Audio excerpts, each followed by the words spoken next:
फिलहाल रुक करते हैं गोरखपुर का। क्या कुछ कह रहे हैं सीएम योगी, सुनते हैं। महाविद्यालय के सभी यहाँ के छात्र छात्राएं और उपस्थित भाइयों बहनों,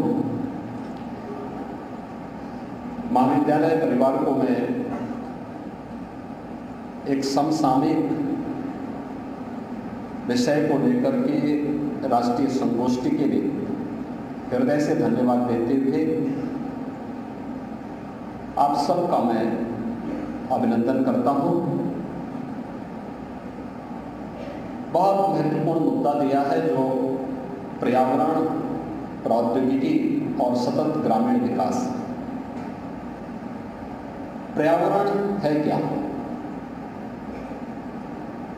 किसको हम पर्यावरण कहते हैं?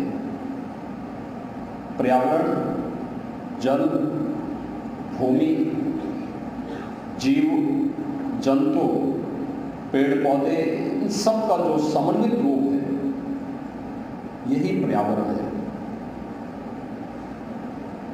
अगर इसका अस्तित्व ही संकट में होगा, याद करिए, भूमि रहने लायक न रहे, जल पीने लायक न रहे, धरती में जीव और जंतु ये दोनों का अस्तित्व संकट में आ जाए, तो फिर उस प्रौद्योगिकी का या उस विकास का हमारे जीवन में क्या महत्व होगा। और इसी महत्वपूर्ण मुद्दे को लेकर के यह राष्ट्रीय संगोष्ठी है, जो एक महाविद्यालय के द्वारा प्रारंभ की जा रही है, और जिस संगोष्ठी के माध्यम से लोग इस पर अपने स्तर पर क्या प्रयास हो सकते हैं। अक्सर होता है हम इन सभी मुद्दों को सरकार के भरोसे छोड़ते हैं या संस्थाओं के भरोसे छोड़ते हैं। ऐसे ही जैसे कूड़ा प्रबंधन, शहरी क्षेत्र में कूड़ा प्रबंधन की जिम्मेदारी हमें मान लेते हैं तो नगर निकाय की जिम्मेदारी है, और हम बड़ी आसानी से अपने घर के कूड़े को निकाल के सड़क पे या नाली में फेंकते हैं। जबकि ये नागरिक जिम्मेदारी ज्यादा है किसी नगर निकाय से, और नगर निकाय अगर अपनी जिम्मेदारी का निर्वहन करते हुए नागरिकों को भी इसके प्रति जोड़ ले, तो आंदोलन सफलता की नई ऊंचाई तक पहुंच सकता है। इस पर्यावरण को बचाने के लिए प्रौद्योगिकी का योगदान कैसे हो सकता है, एक बहुत महत्वपूर्ण प्रश्न है। कल मैं गाजियाबाद गया था, दिल्ली में गया था। परसों उच्चतम न्यायालय ने एक 5-6 राज्यों को नोटिस जारी की,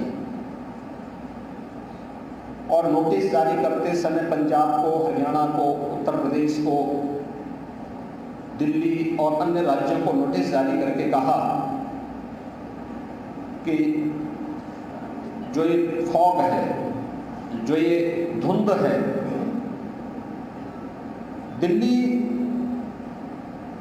जब मैं लखनऊ से गया, वहां धूप थी, मौसम एकदम साफ था, लेकिन अगले 35 मिनट के अंदर मेरी फ्लाइट गाजियाबाद में लैंड की। तो गाजियाबाद में मैंने देखा पूरा अंधेरा था। जैसे मैं उससे उतरा, देखा मैंने कि बाहर आंखों में जलन हो रही थी। तो मैंने कहा ये धुंध नहीं है, ये केवल धुआं भी है, इसके साथ डस्ट पार्टिकल भी इसके साथ में है, ये पॉल्यूशन है। फिर मैंने कहा भाई मोबाइल में स्मार्टफोन निकाल के मैंने कहा भाई थोड़ा चेक करो कि नासा की सैटेलाइट इमेजेस क्या बता रही है, कहां पराली जल रही है, कहां पे औद्योगिक पॉल्यूशन के कारण ये समस्या खड़ी हुई है। पंजाब के ऊपर पूरी तरह रेड कलर से रंगा हुआ था, हरियाणा का भी उत्तरी क्षेत्र पूरी तरह रंगा हुआ था, और जैसे ही हवा का झोंका वहां से चला, दिल्ली पूरी तरह अंधकार में डूब चुकी थी। ये चीजें क्या दिखाती है? कि हमने विकास तो किया, लेकिन उस विकास के अनुरूप तकनीक हमने विकसित नहीं की। जैसे अगर हमने कंबाइन मशीन दी, अगर कंबाइन मशीन के साथ पराली का उपयोग नहीं हो रहा है, उसके साथ हम एक रैपर भी साथ में लगा देते जो उस पराली को छोटे छोटे टुकड़ों में काट करके उसी खेत में बिखेर देते, और जब खेत की जुताई होती उसी के साथ वो मिक्सअप होता, एक पानी डालते तो वह एक ग्रीन कंपोस्ट उस खेत को प्राप्त होता, उसकी उर्वरा शक्ति को बढ़ा सकता था। लेकिन हो क्या रहा है, आग लगाने से खेत की उर्वरा शक्ति पर भी असर पड़ रहा है, और साथ साथ पर्यावरण के लिए जो एक खतरनाक जहरीली गैस पैदा करके, जहरीली धुआं पैदा करके पूरी तरीके से, जैसे ही हवा का दबाव कम होगा तो पूरे क्षेत्र को अपने आगोश में लेकर के वहां पे उसको एक गैस चैम्बर के रूप में बदल दे रही है, और पूरा क्षेत्र श्वास लेना, वहां पे जो दमे के रोगी हैं या जिन लोगों पे इस प्रकार की समस्या, जो किसी न किसी श्वास से संबंधित किसी बीमारी की चपेट में है, उन लोगों के लिए वहां पे रहना कठिन हो जाता है, दूभर हो जाता है। लेकिन स्थानीय स्तर पर हम भी प्रयास कर सकते हैं। हम जब सस्टेनेबल विकास की बात करते हैं, याद रखना 2016 में यूएनओ ने पूरी दुनिया के लिए सतत विकास लक्ष्य तय किए थे। उन्होंने कहा कि समग्रता के लिए आवश्यक है कि हम जो ये 16 गोल्स हैं, जिनके 169 लक्ष्य हैं, इन्हें प्राप्त करना प्रत्येक मनुष्य के लिए आवश्यक होगा, क्योंकि इसके बगैर जीव सृष्टि को आगे बढ़ाना अत्यंत कठिन होगा।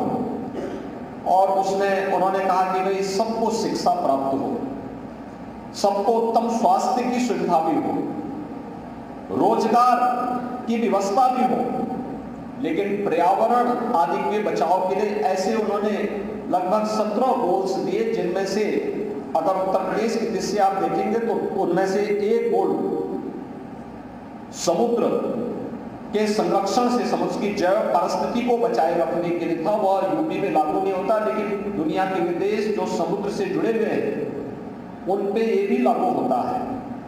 और 2030 का एक लक्ष्य देकर के उन्हें इस दिशा में अपने स्तर पर प्रयास करने के लिए कहा गया। भारतीय समाज शुरू से ही पर्यावरण के प्रति बहुत संवेदनशील रहा है। याद करिए अथर्ववेद में पृथ्वी सूक्त हमें इस बात की प्रेरणा देता है कि माता भूमि पुत्रोहम पृथ्व्या, ये धरती हमारी माता है और हम सब इसके पुत्र हैं। कोई पुत्र क्या अपनी मां पर किसी प्रकार का प्रहार बर्दाश्त करेगा? कभी नहीं स्वीकार करेगा। स्वाभाविक रूप से हमारी परंपरा इसके प्रति हमें हमेशा जागरूक करती रही है, लेकिन हमने जहां उस तकनीक का उपयोग होना है उसको उस स्तर पर नहीं किया। यूरोप की तकनीक को आप यूपी में लागू करेंगे तो आवश्यक नहीं कि वह यूपी के लिए सस्टेनेबल हो ही जाए, कोई आवश्यक नहीं। दोनों की भौगोलिक और जैव पारिस्थितिकी में जमीन आसमान का अंतर है। हमें यहाँ की अनुकूल टेक्नोलॉजी को डेवलप करना होगा और प्रयास करना होगा कि वह तकनीक यहाँ के अनुकूल भी हो और यहाँ के सतत विकास में भी अपना योगदान दे सकती हो। इस दिशा में किए जाने वाले प्रयास प्राचीन भारत उसका एक उदाहरण हो सकता है। गांधी जी इस दिशा बहुत दूरदर्शी थे और उन्हें भारत की वास्तविक समझ थी। आपने देखा होगा जब वे ग्राम स्वराज की बात करते हैं, ग्राम स्वराज क्या, वहां मनुष्य ही नहीं, गांव अपने आप में आत्मनिर्भर था। गांव में सभी लोग परस्पर मिलकर के रहते थे। वे भाव और भंगिमाओं से राष्ट्रीयता के साथ जुड़े थे, लेकिन सरकारों पर उनकी निर्भरता लगभग जीरो थी। वे स्वयं अपनी व्यवस्था, अपनी खेती बाड़ी, अपने पशुपालन, अपने स्वयं की आजीविका का सृजन करते थे, व्यापार संचालन करते थे, गवर्नमेंट को समय पे अपना टैक्स भी दे देते थे और गांव की पूरी व्यवस्था को अपने आप ही संचालित करते थे। गांव की सड़कों को ग्राम पंचायत स्वयं बनाती थी और गांव के कूड़े प्रबंधन के लिए हर गांव में एक खाद का गड्ढा भी होता था, पशुपालन के लिए चारागाह भी होता था, गांव का अपना बगीचा होता था, गांव के अपने तालाब होते थे। इन सब का अपना महत्व था। याद करिए, तालाब बरसात के जल को वहां पर एकत्र करने का एक माध्यम है और एक एक बूंद जल का उपयोग किया जा सके।